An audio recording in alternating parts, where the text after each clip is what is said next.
পিরানে পীর দস্তগীর তার কিতাবের মধ্যে হদে তাসাউফ, আরা তো নিজের তাসাউফ পন্থী দাবি করি, বড় পীর সাহেব কেবলার জবানত একখানা ফুনন যে তাসাউফ কি জিনিস। আর বড় পীর সাহেব কেবলা আর হর যে তাসাউফ সার্র অক্ষর তা সাদ ওয়াও ফা, তা দিয়ে ওই তওবা। তাহলে শুরু করুন ফরিব কি দিয়ে রে? তওবা দিয়ে। তওবা মানে কি?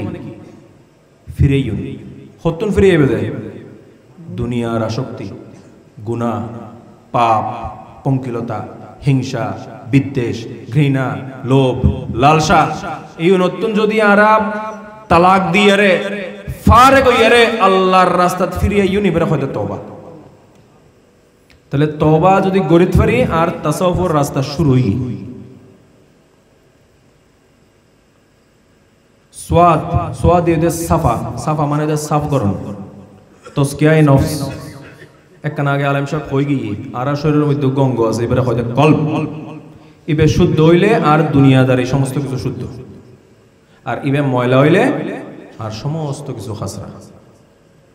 তো পিরানে পীর দস্তগীর আর হদে তওবার পরবর্তী ধাপ হইয়ে দে তোমার কলবরে পাক সাফ করুন। এটা গ্লাস আছে, গ্লাসের মধ্যে অনেক পানি রাখুন। এখন যদি অনেক আইয়ারে আরে একখানা শরবত দিতেছন, পানির উড়ে শরবত ডালিলে শরবত গ্লাসত জমিব না, বাদ দিয়ে ফুরানো যাইব। তাহলে শরবত লইবার আগে কি গরম করিব? গ্লাস এবার খালি গরম করিব। তা আর যদি চাই, আমরা যদি প্রত্যাশা করি আমাদের এই কলবে আমাদের মওলা, আমাদের আকা, আমাদের রব, আমাদের আল্লাহ এসে আসন গ্রহণ করবেন, তাহলে এটাকে আমাদেরকে পাকসাফ করতে হবে না? পাকসাফ না করলে আমার রাব্বে জুল জালাল তো পুত পবিত্র, তিনি কি কোনো অপবিত্র জায়গায় এসে আসন গ্রহণ করবেন? এই জন্য তাসাউফের লক্ষ্য হচ্ছে আমাদের এই জায়গাটাকে পরিষ্কার করা। জান্নাত জাহান্নাম এগুলো হচ্ছে প্রাইমারি স্কুলের বিষয়। আমাদের মুসলমানদের মাথা মগজের ভিতর ঢুকিয়ে দেওয়া হয়েছে যে জান্নাত এবং জাহান্নাম হচ্ছে আমাদের অভিষ্ট লক্ষ্য। আপনাকে জান্নাত আর জাহান্নামের জন্য সৃষ্টি করা হয় নাই, আপনাকে জান্নাত আর জাহান্নামের মালিকের জন্য সৃষ্টি করা হয়েছে। তাই সেই জিম্মাদারিত্বের জায়গা থেকে আমি কিছু কথা যা আমরা ধারণ করি, আমি বিশ্বাস করি আমরা দুই ভাই ধারণ করি, যা আমাদের সদ্য প্রয়াত আমাদের আব্বা হুজুর, আমাদের মুর্শিদ জীবনভর তার তালিম তারবিয়তের মাধ্যমে আমাদেরকে শেখানোর চেষ্টা করেছেন। আমি আমার এই ক্ষুদ্র উপলব্ধির জায়গা থেকে কিছু কথা বলবো। আপনারা কি রাজি আছেন? আপনারা কি ক্লান্ত হয়ে গেছেন?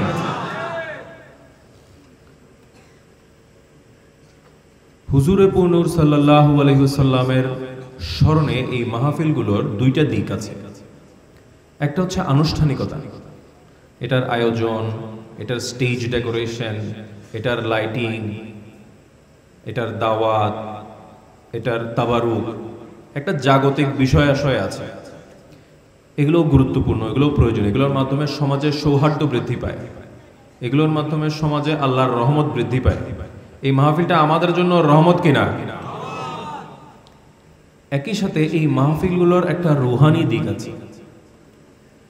অর্থাৎ আমরা যখন এই মাহফিলে এসছি, এই মাহফিলে আমাদের কিছু শারীরিক চাহিদা আছে, কিছু সামাজিক চাহিদা আছে, আর কিছু রুহানি চাহিদা আছে, আছে কিনা?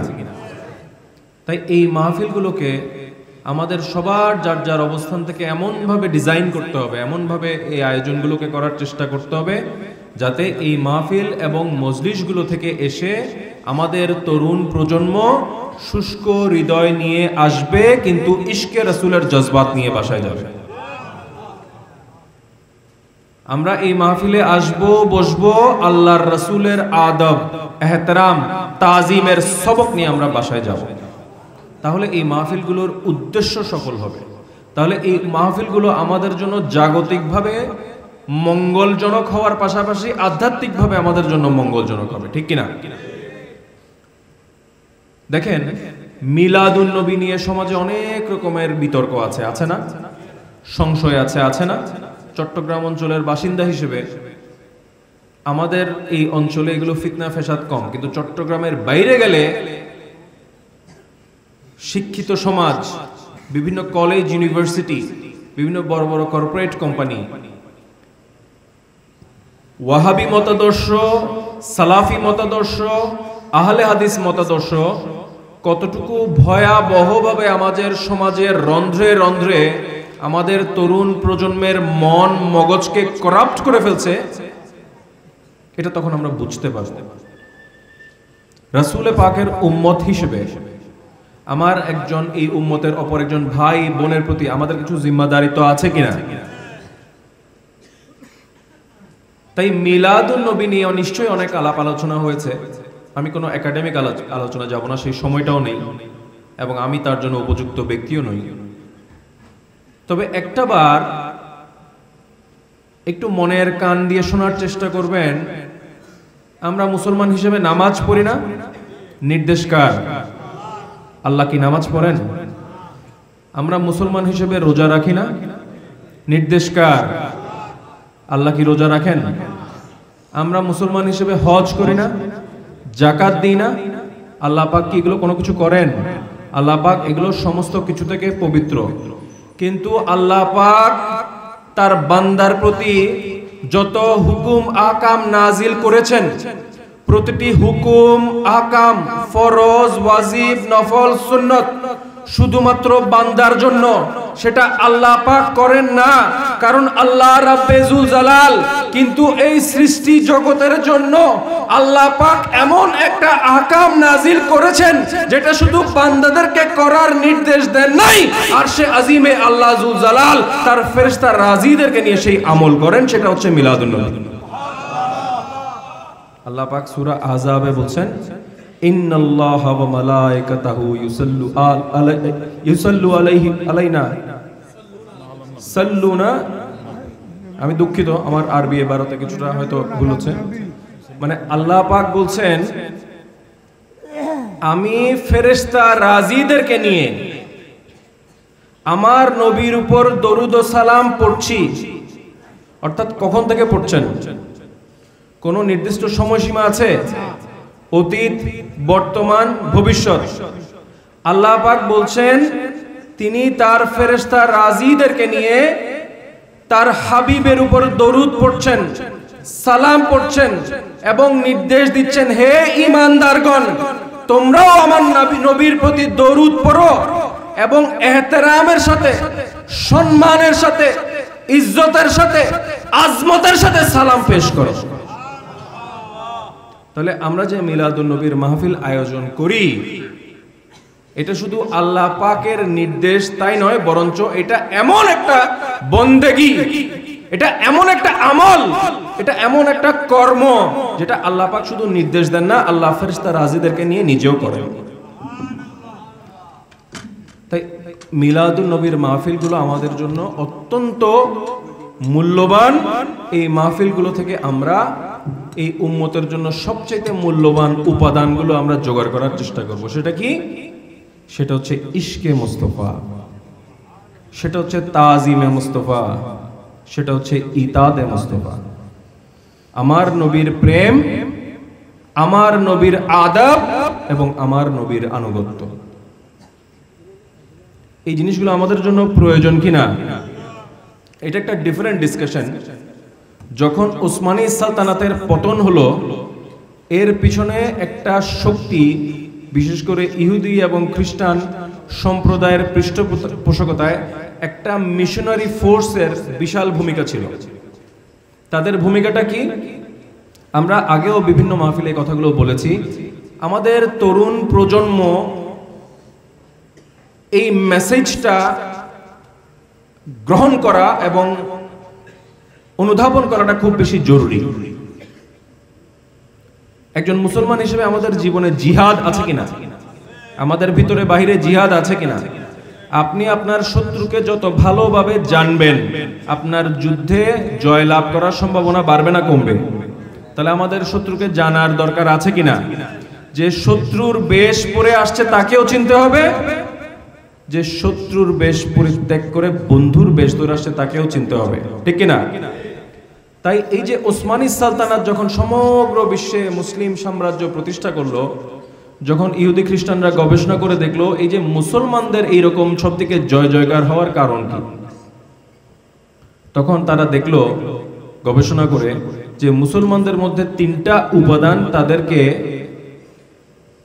অপ্রতিরোধ্য শক্তিতে পরিণত করেছে। সেটা হচ্ছে হুজুর পাক সাল্লাল্লাহু আলাইহি ওয়াসাল্লামের প্রতি মহাব্বত এবং হুজুর পাক সাল্লাল্লাহু আলাইহি ওয়াসাল্লামের প্রতি আদব।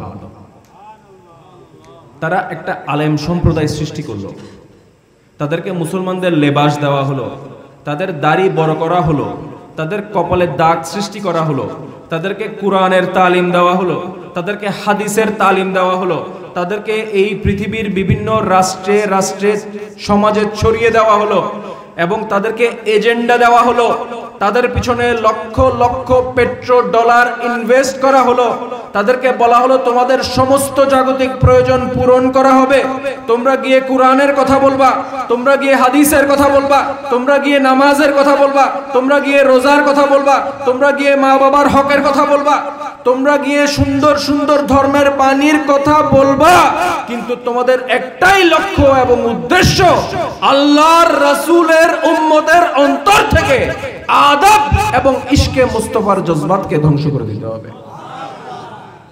সেই শক্তি আমাদের চারপাশে কার্যকর আছে কিনা? আপনারা দেখবেন সোশ্যাল মিডিয়ায় গেলে আমাদের অনেক ভাই, মানব জাতির অংশ হিসেবে তারা আমাদের ভাই, তারা আমাদের আকীদা থেকে ভিন্ন আকীদা ধারণ করে এবং আমাদেরকে বিদাতি, শিরকি, মাজার পূজারি বিভিন্ন অভিধায় আমাদেরকে অভিহিত করে কিনা?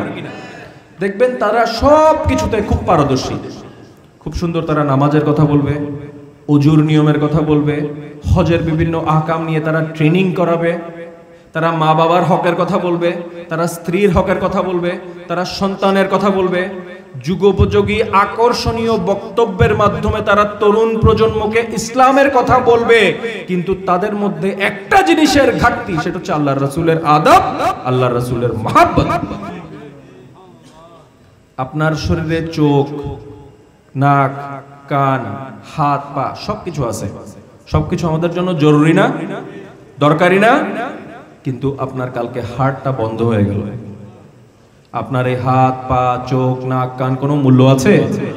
মুসলমানদের জন্য হুজুরে পাক সাল্লাল্লাহু আলাইহি ওয়াসাল্লামের আদব এবং মহব্বত তদ্রুপ প্রয়োজনীয় যেরকম একটা মানবদেহের জন্য কল্ব জরুরি। তাহলে মুসলমানদের শরীর থেকে যদি কল্পটাকে কোনোভাবে বন্ধ করে দেওয়া যায়, মুসলমানদের শরীরের ভিতর থেকে কোনোভাবে যদি অপারেশন করে হার্টটাকে বের করে নিয়ে আসা যায়, তাকে ইসলামের শরীর থাকবে কিন্তু ইসলামের রূহ থাকবে না।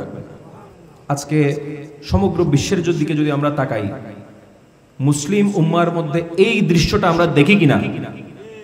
এই যে ফিলিস্তিনে আপনার আমাদের মুসলিম ভাই বোনদেরকে ইতিহাসের নজিরবিহীন বর্বরতা দেখিয়ে হত্যা করা হচ্ছে, নির্যাতন করা হচ্ছে, একদিন নয়, এক মাস নয়, বছরের পর বছর, যুগের পর যুগ। এই বিশ্বে অনেক ক্ষমতাধর মুসলিম রাষ্ট্র আছে না, প্রতিবাদ করেছে, বাধা দিয়েছে। তো অন্যায় দেখলে অন্যায়কে বাধা দেওয়া, এটা কি মুমিনের দায়িত্ব না? বাধা দিতে না পারলে অন্তত সেটাকে ঘৃণা করা, নিন্দা করা, সেটা ঈমানের দায়িত্ব না? সেই রাষ্ট্রের এই চরিত্রগুলো আমরা দেখতে পাই। তার মানে এটা আমাদেরকে একটা মেসেজ দেয় যে এই পৃথিবীতে অনেক জায়গায় ইসলামের শরীর আছে কিন্তু ইসলামের রূহ নাই। তাহলে রাসূল পাক সাল্লাল্লাহু আলাইহি ওয়াসাল্লামের উম্মত হিসেবে এই রূহবিহীন দেহের মধ্যে যখন ইসলামের নাম দিয়ে নানান ফিতনা, ফাসাদ, বিতর্ক, বিভ্রান্তি, নাস্তিক্যবাদ, মৌলবাদ, ধর্মীয় গোড়াবাদ বিশ্বে ছড়ায় যাচ্ছে, তখন আমাদের ঈমান আকীদা বাঁচানোর জন্য, আমার মা বাবা, স্ত্রী, পুত্র, সন্তান সন্ততির ঈমান আকীদা আউয়াল আখির বাঁচানোর জন্য সেই দেহের আড়ালে ইসলামের রূহের তালাশ করার দরকার আছে কিনা? সেই ইসলামের রূহ হচ্ছে আল্লাহর ওলির দরবার। এই জন্য বড় পীর সাহেব কিবলাকে বলা হয় মুহিউদ্দিন, যিনি দ্বীনকে পুনর্জীবন দান করছিলেন। অনেকে এটা নিয়ে ঠাট্টা মশকরা করে যে হুজুর পাক সাল্লাল্লাহু আলাইহি ওয়াসাল্লামের দিন কি তাহলে মুর্দা হয়ে গেছে? নাউজুবিল্লাহ মিন যালিক। হুজুর পাক সাল্লাল্লাহু আলাইহি ওয়াসাল্লাম যে দ্বীনের কাঠামো আমাদেরকে দিয়ে গিয়েছিলেন, নানান অসঙ্গতির কারণে, জাগতিক লোভ লালসার কারণে আমরা সেটা থেকে বিচ্যুত হতে হতে হতে এমন একটা পর্যায়ে চলে এসেছিলাম যেখানে ইসলামের দেহ ছিল কিন্তু রুহানিয়ত ছিল না। আমার গৌসুল আজম হযরত আব্দুল কাদের জিলানী এসে সেই মৃত দেহের মধ্যে তার ভেলায়েতের জজবাত দিয়ে ইসলামকে পুনর্জীবন দান করেছিলেন। এই জন্য তিনি মুহিউদ্দিন। এই জন্য আপনি পৃথিবীর যেই দেশে যান, যেই এলাকায় যান, যেই যুগে যান, ৭৩ ফিরকার ইসলাম নামধারী ফিতনা আছে কি নাই? ছিল কি না? ভবিষ্যতেও থাকবে কি না? তাহলে এই ৭৩ ফিরকার মধ্যে ৭২ পথভ্রষ্ট ফিরকা ফিতনা ছিল, আছে, থাকবে। কিন্তু আমরা রাসূলের উম্মত হিসেবে যদি সেই নাজি দলকে তালাশ করতে চাই, আমরা যদি সেই ইসলামের রুহানিয়তকে তালাশ করতে চাই, আমাদেরকে এলাকার আল্লাহর ওলির বারগাহে যেতে হবে, আমাদেরকে আল্লাহর ওলির কদমে বসতে হবে, আমাদেরকে আমাদের চর্মচক্ষু বন্ধ করে, আমাদের এই দুনিয়ার কান বন্ধ করে, আল্লাহ এখানে একটা চোখ দিয়েছেন, এখানে একটা কান দিয়েছেন, এখানে একটা জবান দিয়েছেন, আমাদের রু দিয়ে আল্লাহর ওলির ওয়াজুদকে আমাদেরকে উপলব্ধি করার চেষ্টা করতে হবে। এজন্য আপনি ফিতনা, ফাসাদ, বিতর্ক এগুলো থেকে একবার মুক্ত হয়ে যদি আল্লাহর ওলির ভেলায়েতের কুরবতে গিয়ে বসতে পারেন, আল্লাহর ওলির ভেলায়েতের নিসবত লাভ করতে পারেন, দেখবেন আমার নবীর দ্বীন ১৫০০ বছর ধরে আগে যেভাবে জিন্দা ছিল, আল্লাহর ওলির সেই ভেলায়েতের ওজুদের মধ্যে আমার নবীর দ্বীন আজও জিন্দা আছে। জিন্দা না থাকলে আল্লাহর ওলির দরবার থেকে ভেলায়েতের ফয়েজ আসতো? আল্লাহর ওলির দরবার থেকে আল্লাহর ওলি তৈরি হইতো? আপনার কাছে একটা মোমবাতি আছে কিন্তু আগুন ধরানোর আগুন নাই। আগুন ধরাইতে হলে কোথায় যেতে হবে? যেখানে আগুন জ্বলতেছে সেখানে যেতে হবে, নাকি? যার নিজের আগুন নাই সে আপনাকে আগুন জ্বালাতে পারবে? আপনার মোমবাতিতে আগুন দিতে পারবে? যার অন্তর অন্ধকারে নিমজ্জিত সে আপনার অন্তরে আলো দিতে পারবে? এজন্য যখন আমরা আল্লাহর ওলির দরবারে যাই, আমরা আল্লাহর তাওহীদের উপলব্ধি, বিশ্বাস আমাদের মধ্যে মজবুত হয়। আমরা যখন আল্লাহর ওলির কদমে গিয়ে বসি, আল্লাহর রাসূলের নবুয়তের আজমতের তাজাল্লি আমরা অনুভব করতে পারি কিনা?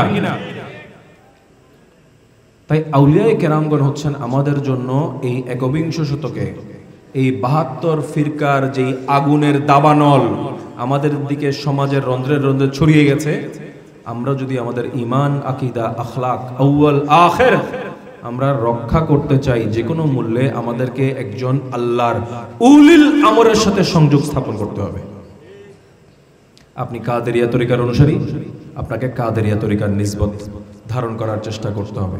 আমাদের সমাজে কিছু বিষয়কে আমরা খুব বেশি সহজলভ্য করে ফেলেছি। কিরকম? আমি মাইজভান্ডারি তরিকায় বায়াত গ্রহণ করলাম, আমার দায়িত্ব শেষ। আমি কাদেরিয়া তরিকার আমার পীর ও মুর্শিদকে সাক্ষী রেখে, তার হাতে হাত রেখে আমি আল্লাহর রাসূলের আনুগত্যের শপথ গ্রহণ করলাম, আমার কি দায়িত্ব শেষ? কিন্তু আমাদের সমাজে একটা মাইন্ডসেট তৈরি হয়ে গেছে যে আমি কোনো পীর ও মুর্শিদের কাছে দায়িত্ব গ্রহণ করলে আমার জীবনের সমস্ত পাপ, পঙ্কিলতা, আবর্জনা, কলুষতা, ময়লা, হিংসা, ঘৃণা, চুরি, দুর্নীতি আমি আমার পীর ও মুর্শিদের কাঁধের উপর চড়িয়ে দিলাম। এই ধরনের একটা মনোবৃত্তি আমাদের অনেকের মধ্যে আছে কিনা? আমরা যখন তরিকায় দাখিল হয়েছি, আমরা একটা স্কুলে ভর্তি হয়েছি। আপনারা কি ক্লান্ত হয়ে গেছেন? আমরা যখন কোনো তরিকায় দাখিল হলাম আমাদের পীর ও মুর্শিদের মাধ্যমে, আমরা কিন্তু আমাদের পীর ও মুর্শিদের মাধ্যমে আল্লাহ রাসূলের কাছে ওয়াদাবদ্ধ হচ্ছি। কোনো সন্দেহ নাই তো? ঈমান মজবুত আছে তো? আমরা আমাদের পীর ও মুর্শিদকে সেই নূরে মুহাম্মদীর আয়না হিসেবে দেখে সেই মুহাম্মদী জাতে পাকের কদমে আমরা আল্লাহর আনুগত্যের শপথ গ্রহণ করছি। এটাকে বলা হয় বায়াত। মুরিদ শব্দের অর্থ হচ্ছে এরাদাকারী, যার অন্তরে ইচ্ছা আছে তাকে বলা হয় মুরিদ। কিসের ইচ্ছা? দুনিয়ার ইচ্ছা, টাকা পয়সার ইচ্ছা, ব্যবসা বাণিজ্যের ইচ্ছা। যে তার অন্তরে আল্লাহ জাল্লা শানুকে পাওয়ার ইচ্ছাকে ধারণ করে, লালন করে, বহন করে, তাকে বলা হয় মুরিদ। আমরা মনে করি যে আমি আমার প্রিয় মুর্শিদের কাছে গিয়ে হাতে হাত রেখে কিছু ওয়াদা করলে, একটু ওই দরবারে আসা যাওয়া করলে, কিছু হাদিয়া নজরানা দিলে, বাৎসরিক অনুষ্ঠানগুলো শরীক হলে আমি আমার মুরিদের দায়িত্ব পালন করলাম। আছে না আমাদের মধ্যে এই মন মানসিকতা? এই মন মানসিকতাগুলো পরিবর্তন হওয়ার জরুরি আছে কিনা? তাহলে যেই ব্যক্তি তার অন্তরে আল্লাহ জুল জালালকে পাওয়ার ইচ্ছা ধারণ করবে তাকে বলা হয় মুরিদ। এটা আমাদের আব্বা হুজুরের শিক্ষা। আপনি একটা ব্যবসায়িক চুক্তি করেছেন আপনার পার্টনারের সাথে, সেই ব্যবসায়িক চুক্তিতে কিছু শর্ত থাকে না? আপনি যদি শর্ত ভঙ্গ করেন সেই চুক্তি থাকবে? আপনার পার্টনার যদি চুক্তি ভঙ্গ করে এই সম্পর্ক থাকবে? ব্যবসা থাকবে? টিকবে? নাকি লাল বাতি জ্বলবে? আল্লাহর ওলির সাথে দরবারে এই পীরি মুরিদের সম্পর্কটাও কিন্তু একটা ওয়াদা, একটা পার্টনারশিপ, একটা কমিটমেন্ট, একটা কন্ট্রাক্ট। যদি আমি আমার চুক্তি মোতাবেক শর্ত মেনে চলি তাহলে আল্লাহর ওলির দরবার থেকে ফয়ুজাত আসা জারি থাকবে। যে মুহূর্তে আমি আমার ওয়াদা থেকে সরে যাব, আমার মুর্শিদের নজর আমার থেকে সরে যাবে। এই জন্য যে ইচ্ছাকে ধারণ করে আল্লাহ জাল্লা শানুকে পাওয়ার তাকে বলা হয় মুরিদ। ওয়াদা করার পর যে ওয়াদা ভঙ্গ করে, পথ থেকে সরে যায়, পথ থেকে বিচ্যুত হয়ে যায়, নিজের ওয়াদা ভঙ্গ করে, ওয়াদা ভুলে যায়, পীর ও মুর্শিদের সবককে পরিত্যাগ করে, তখন তাকে আর মুরিদ বলা হয় না, তাকে বলা হয় মারিদ। আর মুরিদ হওয়ার পর, স্কুলে ভর্তি হওয়ার পর যে নিয়মিত ক্লাস করে, যে উস্তাদদেরকে সম্মান করে, যে নিয়মিত পরীক্ষা দেয়, পরীক্ষায় উত্তীর্ণ হয়, এই উত্তীর্ণ হতে হতে তরিকতের শরীয়তের সমস্ত স্তর অতিক্রম করতে করতে করতে করতে করতে এমন একটা সময় আসে, একটা সময় মুরিদ এমন একটা স্ট্যাটাসে চলে যায় যখন সেই পীর, সেই মুর্শিদ, সেই আল্লাহর ওলি তার মুরিদকে ভালোবাসতে শুরু করেন। তখন সে আর মুরিদ থাকে না, তখন সে মুরাদ হয়ে যায়। তাই আমাদের মধ্যে এই গদ বাঁধা চিন্তাগুলো থেকে আমাদেরকে বের হয়ে আসার দরকার। এই কারণে হুজুর গৌসুল আজম মেজভান্ডারের দরবার থেকে একসময় অসংখ্য আল্লাহর ওলি তৈরি হয়েছেন না?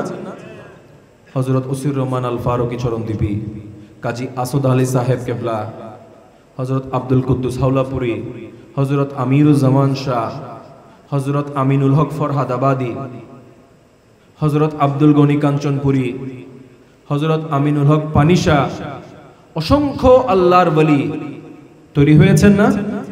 আজ সেই নিসবত নেয়ামত আমরা পাচ্ছি। তাহলে আমাদের কি আত্মপর্যালোচনা করার প্রয়োজন আছে না? যে প্রদীপ তো জ্বলছে, আল্লাহর ওলির বেলায়েত তো হক।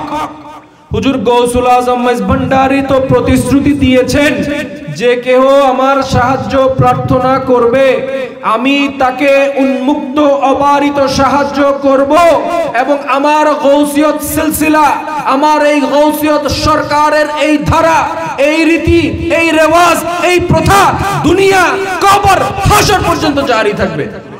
আমার গৌসুল আজম মেজভান্ডারীর প্রতিশ্রুতি দিয়েছেন না? আমরা নিতে পারছি না কেন?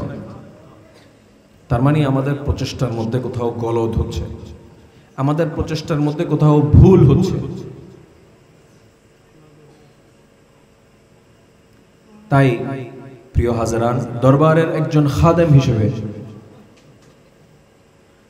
আমাদের দায়িত্ব হচ্ছে দরবারের যারা আসছেন তাদের জন্য এমন একটা পরিবেশ সৃষ্টি করা যাতে মানুষ এসে হুজুরে নূর সাল্লাল্লাহু আলাইহি ওয়াসাল্লামের এই বেলায়েতের প্রদীপ হুজুর গৌসুল আজম মেজভান্ডারীর সাথে সংযুক্ত হতে পারে। কিন্তু অনেক ক্ষেত্রে আমরা এমন এমন কর্মকাণ্ডে লিপ্ত হচ্ছি যে মানুষ গৌসুল আজম মেজভান্ডারীর সাথে সংযুক্ত হওয়ার দরকার নাই, মানুষ বাবাজান কেবলার সাথে সংযুক্ত হওয়ার দরকার নাই, মানুষ আমার সাথে সংযুক্ত হইলে হবে। আমাদের অনেক ক্ষেত্রে এই ধরনের চিন্তা ভাবনা কার্যক্রম, আচার আচরণ আসছে কিনা, এগুলো সংশোধন হওয়া জরুরি কিনা। দেখেন, আমার দাদা জান গৌসিয়া গৌসুল আজম সৈয়দ দেলাওয়ার হোসেন মেজভান্ডারী, যিনি হযরত গৌসুল আজম মেজভান্ডারীর নাতি ছিলেন, যিনি হুজুর গৌসুল আজম মেজভান্ডারীর খলিফা ছিলেন, যিনি গৌসুল আজম মেজভান্ডারীর ওসি ছিলেন, যিনি গৌসুল আজম মেজভান্ডারীর সুলতান ছিলেন, যিনি গৌসুল আজম মেজভান্ডারীর নবাব ছিলেন, তিনি চাইলে অনেক বড় বড় উপাধি তার নামের আগে ব্যবহার করতে পারতেন না? কেউ প্রশ্ন উত্থাপন করত? তিনি নামের আগে ধারণ করেছেন খাদেমুল ফকরা, ফকিরদের খাদেম। কেন? তিনি আমাদেরকে পথ দেখিয়ে গেছেন। কিসের পথ? আমিত্বকে বিনাশ করার পথ, মুর্শিদের আজমতে মুরিদের ফানা হওয়ার পথ তিনি আমাদেরকে দেখিয়ে গেছেন। হুজুর গৌসুল আজম মেজভান্ডারী তার সম্পর্কে বলেছেন, তুম কন সুলতান, সুলতান হামারা দেলা ময়না। তো সুলতান লকব এবার দিয়ে দেখুন, আয় দিতে না, দুনিয়ার কোনো মেম্বার দিয়ে দে না, এমপি সাহেব দিয়ে দে না, প্রধানমন্ত্রী দিয়ে দে না, এবার আল্লাহর রাসূলে জিবারে গৌসুল আজমিয়তের মকাম দিয়ে, ইখতিয়ার দিয়ে, এবার গৌসিয়তের জবান দিয়ে খদ্দে আর দেলা ময়না, এবার সুলতান। আর এবার নিজেরে বিলীন করিয়ারে, নিজেরা অবনত হরিয়ারে হযরত কেবলার সুলতান, নবাব সমস্ত লকব হযরতর খদমত পেশ করিয়ারে পরিচয় ধারণ করছি দে খাদেমুল ফকরা, ফকিরদের খাদেম। কিল্লাই কারণ আল্লাহর ওলিয়া লকল আজিয়ার পরে খালিয়া সাইদ পারে না নপারে। আপনারা মনে হয় ক্লান্ত হয়ে গেছেন। আল্লাহর ওলি বর্তমানকে অতিক্রম করে ভবিষ্যৎ দেখতে পারেন কিনা? ভবিষ্যতের ফিতনা, ফেসাদ, বিভ্রান্তি, বিকৃতি, বিচ্যুতি, বাড়াবাড়ি, সীমালঙ্ঘন, অতিরঞ্জন,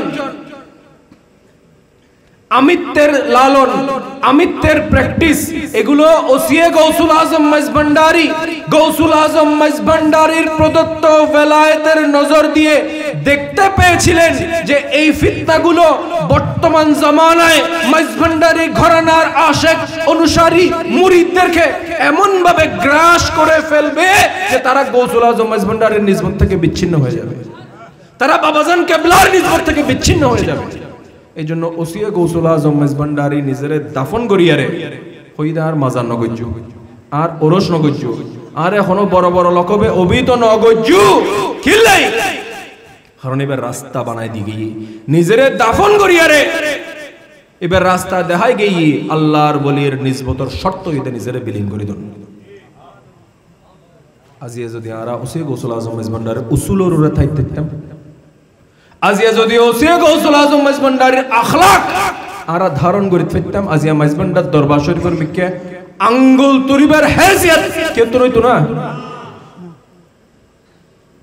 তো ওসিয়ে গৌসুল আজম মেজভান্ডারীর উসুল, আদল, আখলাক এবে শুধু ওসিয়ে গৌসুল আজম মেজভান্ডারীর আখলাক নয়, পৃথিবীর যে কোনো দেশত যাইলে আল্লাহর ওলির আখলাক হইয়ে দেয় ফানাফি শেখ।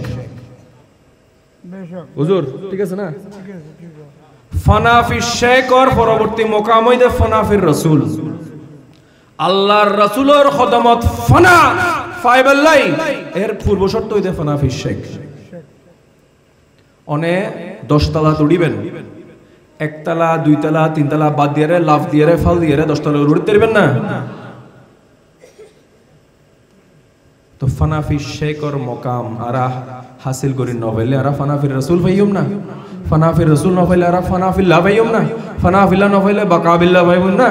হুজুর গৌসুল আজম মেজভান্ডারী উগ্র নজর দিয়ে দে ওসির রহমান চরণদ্বীপী তৈরি নয়। হুজুর গৌসুল আজম মেজভান্ডারী হযরত হুজুর শরীফতুন উগ্র নজর দিয়ে দে আমিনুল হক ফরহাদাবাদী তৈরি নয়। আর বাজান কেবলা মাইকর মধ্যে ওয়াজ করানোর দরকার হই না, কোনো খতা তকরির হওয়ার দরকার হই না। এবার শুধু চাদর তুললি, এবার বেলায়েতের নজর দিয়ে মুমিনের কলবের মধ্যে বেলায়েত জারি গিয়ে তো এই নিসবত আর নফাইর কা নিশ্চয়ই আর কর্ম পদ্ধতির মধ্যে হনো না হনো গন্ডগোলর। আল্লাহ পাক এই গন্ডগোলতুন আর হেফাজত করো। আজিয়া বাজান হযরত গৌসুল আজম আব্দুল কাদের জিলানী কেবলা কাবার ফাতিহা আই ক্ষুদ্র খাদেম দরবার তের শানে দু হতা নহইলে খেদমতর জিম্মাদারি তো আদায় হইতো না। পিরানে পীর দস্তগীর তার কিতাবের মধ্যে হতে তাসাউফ, আর তো নিজের তাসাউফ পন্থী দাবি করি, বড় পীর সাহেব কেবলার জবানত একখানা ফুনন যে তাসাউফ কি জিনিস।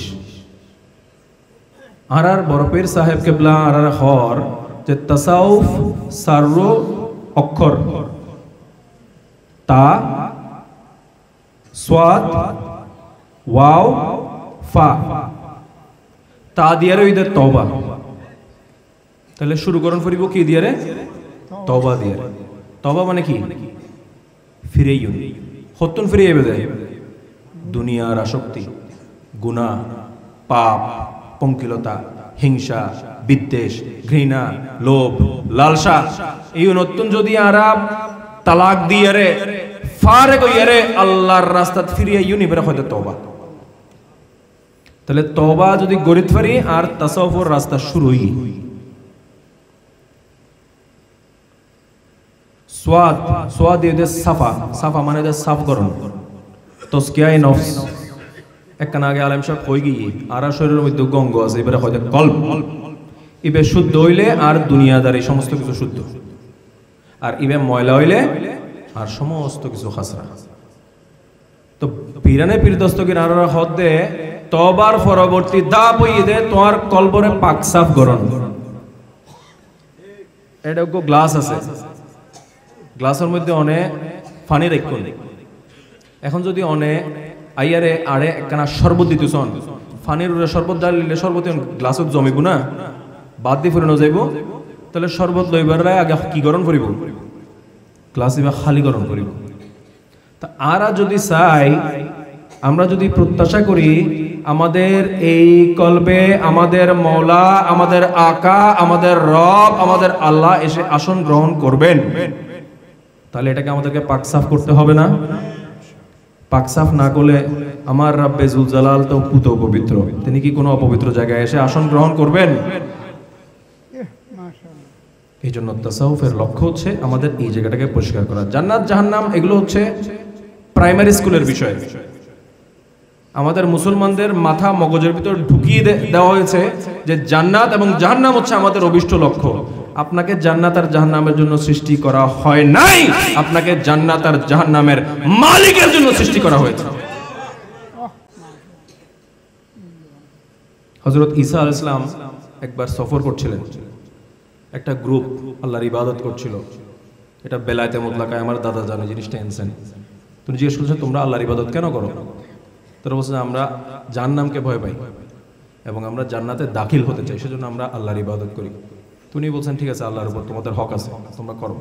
উনি আবার অগ্রসর হলেন। তারপর বললেন যে তোমরা আল্লাহর ইবাদত কেন করছো? ওনারা জবাব দিলেন যে আমরা আল্লাহর কহরকে আমরা ভয় পাই, আল্লাহর অসন্তুষ্টিকে আমরা ভয় পাই, আল্লাহর নারাজগিকে আমরা ভয় পাই, এই জন্য আমরা আল্লাহর ইবাদত করি। তিনি জবাব দিলেন আল্লাহর উপর তোমাদেরও হক আছে। এরপর উনি আবার অগ্রসর হলেন। এরপর আরেকটা গ্রুপ অযত অবস্থায়, বেহুশ অবস্থায় আল্লাহর জিকির করতেছিল। তখন হযরত ঈসা আলাইহিস সালাম জিজ্ঞেস করলেন যে তোমরা আল্লাহর ইবাদত কেন করছো? তারা বললেন যে আমাদের জান্নাতেরও কোনো লালসা নাই, আমাদের জাহান্নামেরও কোনো শঙ্কা নাই, আমরা রব্বে জুল জালালের মহব্বতে ফানা হয়ে গেছি, এইজন্য আমরা আল্লাহর ইবাদত করি। হযরত ঈসা আলাইহিস সালাম বললেন তোমাদের সাথেই থাকার জন্য আমাকে নির্দেশ দেওয়া হয়েছে। তো প্রিয় হাজরান, তাহলে তওবা, সাফা, 3 নম্বর অক্ষর হচ্ছে ওয়াও। ওয়াও দিয়ে হচ্ছে ভিলায়াত। যখন আমাদের অন্তর সাফ হবে, হিংসা, বিদ্বেষ, ঘৃণা, লোভ, লালসা, দুনিয়ার সমস্ত ময়লা আবর্জনা থেকে জিকিরের মাধ্যমে, শরীয়তের চর্চার মাধ্যমে, তরিকতের তালিমের মাধ্যমে, তাজকিয়ায়ে নফসের মাধ্যমে মুখালেফাতে নফসের মাধ্যমে, তেলাওয়াতে ওয়াজুদের মাধ্যমে, জিকিরে জালি এবং জিকিরে খফির মাধ্যমে, উসুলে সাবআর চর্চার মাধ্যমে যখন আমরা আমাদের এই ময়লা আবর্জনায় রত অন্তরটাকে পরিষ্কার পাক সাফ করতে পারবো, তখন এটা আল্লাহ জুল জালালের কুরসিতে পরিণত হবে এবং আল্লাহ জাল্লা শানু এসে একটা মুমিনের কলবে এসে আসন গ্রহণ করবেন। যখন আল্লাহ কোন মুমিনের কলবে এসে আসন গ্রহণ করেন, তখন সে আর বান্দা থাকে না, সে বন্ধু হয়ে যায়। এটাকে বলা হয় বেলায়েত। আর যখন বেলায়েত হাসিল হয়, তখন আমি এই দুনিয়া থেকে বিলীন হয়ে যায়। তখন বান্দা বন্ধু আল্লাহর জাতে পাকে ফানা হয়ে যায়, বাঁকা হয়ে যায়। এটাকে বলা হচ্ছে তাসাউফ। তাহলে এই ডেফিনেশনটা কার? আজকে যার স্মরণের মাহফিল আমরা এখানে সজ্জিত করেছি, হযরত বড় পীর সাহেব কেবলা। তা আমরা তাদের স্মরণ করব, কারণ তাদের স্মরণ করলে আল্লাহর রহমত আমাদের উপর, রহমতের দৃষ্টি আমাদের দিকে আসবে, এটা আমরা বিশ্বাস করি। একই সাথে তাদের শিক্ষা দীক্ষা, উসুল, আদল, আখলাক জানার চেষ্টা করতে হবে, ধারণ করার চেষ্টা করতে হবে। সেটাই হবে ওনাদের উৎকৃষ্ট স্মরণ। সেটাতেই পীরানে পীর দস্তগীর সবচেয়ে বেশি খুশি হবে যদি ওনাদের শিক্ষা দীক্ষাটা আমরা গ্রহণ করতে পারি, ঠিক কিনা? হুজুর গৌসুল আজম মেজভান্ডারীর দরবারের একজন নগণ্য খাদেম হিসেবে আর 2টা মিনিট কথা বলে আমি শেষ করব, অনেক রাত হয়ে গেছে।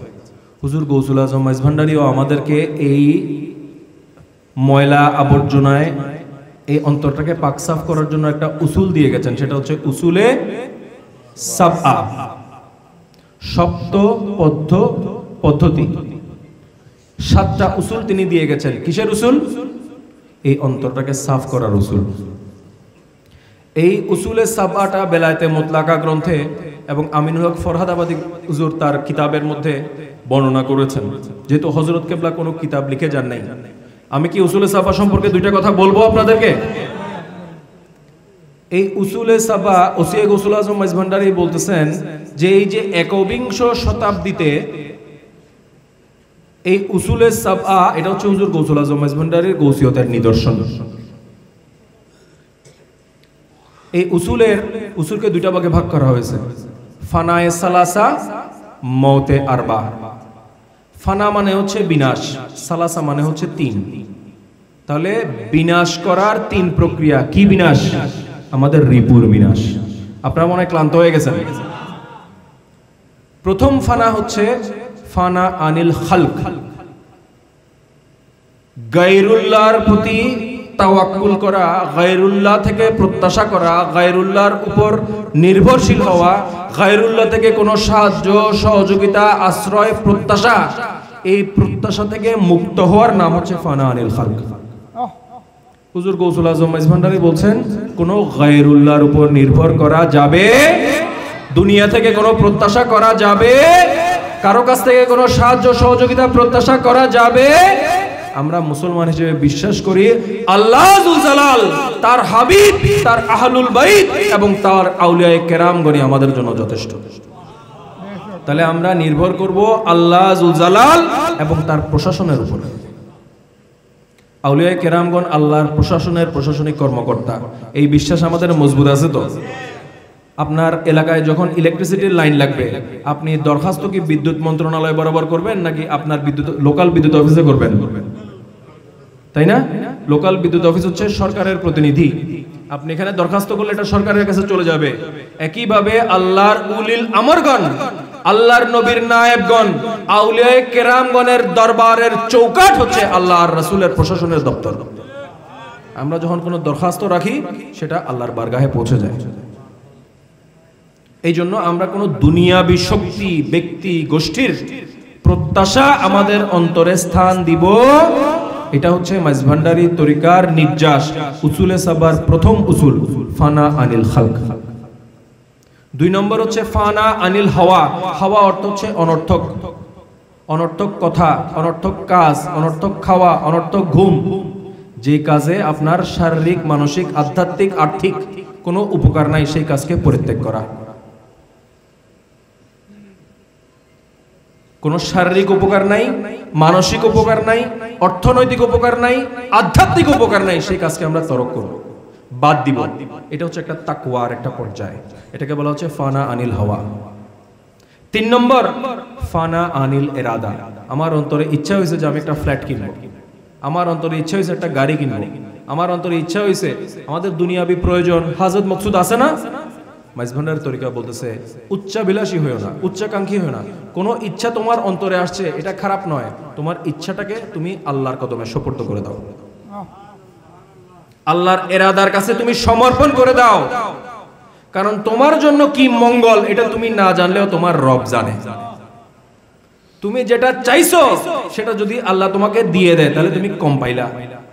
আর কোনো কিছু চাওয়ার পর যদি না পাও বুঝবা রাব্বে জুল জালাল তার চাইতে উত্তম কোনো কিছু তোমার জন্য প্রস্তুত করছেন। তাহলে এই 3টা বৈশিষ্ট্য, চরিত্র, আখলাক আমরা যদি নিজেদেরকে মাইজ ভান্ডারি দাবি করি আমাদেরকে ধারণ করার চেষ্টা করতে হবে। এরপর 4টা মত। প্রথম মত হচ্ছে মতে আবিয়াজ, সাদা মৃত্যু। সংযম, রোজা। কিসের রোজা, কিসের সংযম? চোখের সংযম, জিহ্বার সংযম, ঠোঁটের সংযম, পাকস্থলীর সংযম, হাতের সংযম, পায়ের সংযম, শরীরের প্রতিটি অঙ্গ প্রত্যঙ্গের সংযম। সংযম মানে কি?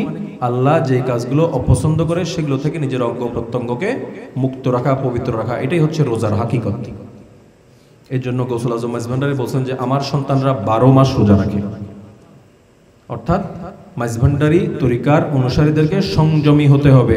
মাইজ ভান্ডারী তরিকা নিয়ে অনেক সমালোচনা আছে কিনা, অনেক মোনাজারা, ডিবেটের আহ্বান আছে কিনা? গৌসুল আজম মাইজ ভান্ডারের গোলামানরা মুচকি হাসি দিয়ে চুপ করে থাকে। কেন? কারণ এই যে গৌসুল আজম মাইজ ভান্ডারের নসিহত, ফাসাদ করিও না, বাহাস করিও না, নিজের হালতে থেকে যাও। এরপর দ্বিতীয় মৃত্যু হচ্ছে মতে আসওয়াদ, কালো মৃত্যু। নিন্দুক নিন্দা করবে, সমালোচক সমালোচনা করবে, তাকে বন্ধু হিসেবে দেখতে হবে। কারণ সেই জিনিসটা আমার দোষ ত্রুটি যেটা আমি দেখতে পাচ্ছি না সেটা চোখে আঙ্গুল দিয়ে আমাকে দেখিয়ে দিচ্ছে। যদি আমি সেই দোষটা খুঁজে পাই সংশোধন করব, আল্লাহর কাছে ইস্তেগফার করব। আর সমালোচক নিন্দার সেই বিষয়বস্তুটা যদি আমার ভিতরে না থাকে সেটার জন্য অহংকার করব না, তাকাব্বুর করব না, আল্লাহর দরবারে শুকরগুজারি করব যে নিন্দুকের নিন্দার বিষয়টা আমার মধ্যে নাই। 3 নম্বর মৃত্যু হচ্ছে মতে আহমার, লাল মৃত্যু। হিংসা, বিদ্বেষ, ঘৃণা, লোভ, লালসা, এগুলো থেকে নিজের অন্তরকে আমরা পাক সাফ পবিত্র করার চেষ্টা করব। এই মৃত্যু যদি অর্জন করতে পারি এটাকে বলা হচ্ছে মতে আহমার। এবং ওসিয়া গৌসুল আজম মাইজ ভান্ডারী বলছেন কেউ যদি মতে আহমারের স্তর অতিক্রম করতে পারে তার মধ্যে বেলায়েত জারি হয়ে যাবে। সর্বশেষ 4র্থ মৃত্যু মতে আখজার, সবুজ মৃত্যু। এটা হচ্ছে নির্বিলাস জীবন যাপনের মাধ্যমে অর্জন করতে হবে। বিলাসিতা, অতিরিক্ত, বাড়াবাড়ি, এগুলো পরিহার করতে হবে। তাহলে গৌসুল আজম মাইজ ভান্ডারী এই যে 7টা নীতি আমাদেরকে দিছেন, এগুলো কি কোরআন হাদিসের বাইরে দিছেন? এই 7টা নীতি, উসুল, আদল, আখলাক আমরা পৃথিবীতে যেই দেশে থাকি, যেই কোনায় থাকি, যেই জায়গায় থাকি, চাকরিতে থাকি, ব্যবসায় থাকি, দিনে রাতে এগুলো চর্চা করা আমাদের জন্য কি খুব কঠিন? আমরা যদি এই 7টা নীতি আমাদের জীবনে চরিত্রায়ন করতে পারি আমরা গৌসুল আজম মাইজ ভান্ডারীর মুরিদ হিসেবে, গৌসুল আজম মাইজ ভান্ডারীর সন্তান হিসেবে কালকে হাশরের ময়দানে আশ্রয় পাবো ইনশাআল্লাহ। আল্লাহ পাক আমাদেরকে এই উসুলে সাবআর চরিত্রে চরিত্রবান হওয়ার সৌভাগ্য আতা করুক।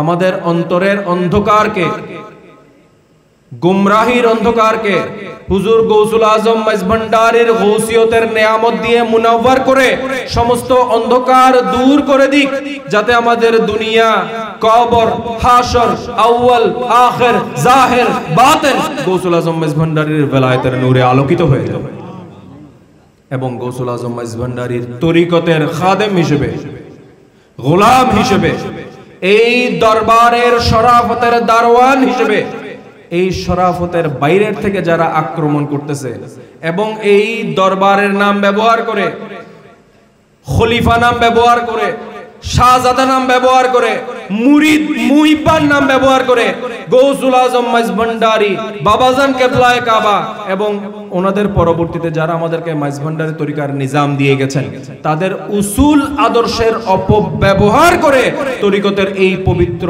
আঙ্গিনাকে কলুষিত করার চেষ্টা যারা করছে, তাদের ব্যাপারে আমাদেরকে সজাগ হতে হবে, তাদের ব্যাপারে আমাদেরকে সোচ্চার হতে হবে। গৌসুল আজম মাইজভান্ডারির দরবার, এটা কি আমার মালিকের দরবার কিনা? এটা আমার মুনিবের আঙ্গিনা কিনা? আপনারা কি ক্লান্ত হয়ে গেছেন? এই গৌসুল আজম মাইজভান্ডারির দরবারের আঙ্গিনা পরিষ্কার রাখার দায়িত্ব আপনার আমার আছে কিনা?